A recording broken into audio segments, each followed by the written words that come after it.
தேனி மாவட்டம் ஆண்டிப்பட்டி அருகே மினி லாரியும் காரும் நேருக்கு நேர் மோதிய விபத்தில் தனியார் பள்ளிகளின் மாவட்ட கல்வி அதிகாரி உள்ளிட்ட 2 பேர் சம்பவ இடத்திலேயே உயிரிழந்திருக்கின்றனர். இது குறித்தான விவரங்களை நம்முடைய செய்தியாளர் விக்னேஷ் வழங்க நாம் கேட்கலாம். விக்னேஷ், விபத்துக்கான முழு காரணம், தற்போதைய நிலை? மதுரை மாவட்டம் உசிலம்பட்டி அருகே உள்ள மல்லைப்புரம் பகுதியைச் சேர்ந்தவர் சங்கு முத்தையா தேனி மாவட்ட தனியார் பள்ளிகளுக்கான மாவட்ட கல்வி அலுவலராக பணியாற்றி வந்தார்.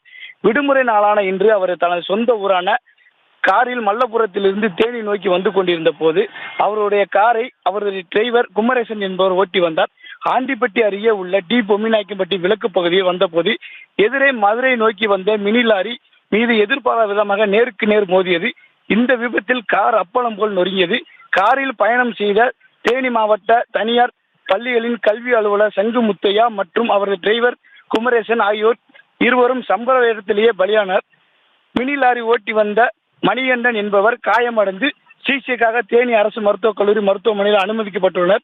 இறந்த மாவட்ட கல்வி அலுவலர் சங்கு முத்தையா ஏற்கனவே தேனி மாவட்டத்தில் உத்தமபாளையம் கல்வி மாவட்ட அலுவலராகவும் பணியாற்றியுள்ளார் என்பது கடந்த மாதம் ஏப்ரல் 31 அவர் பணி ஓய்வு பெற உள்ளார் குறிப்பிடத்தக்கது.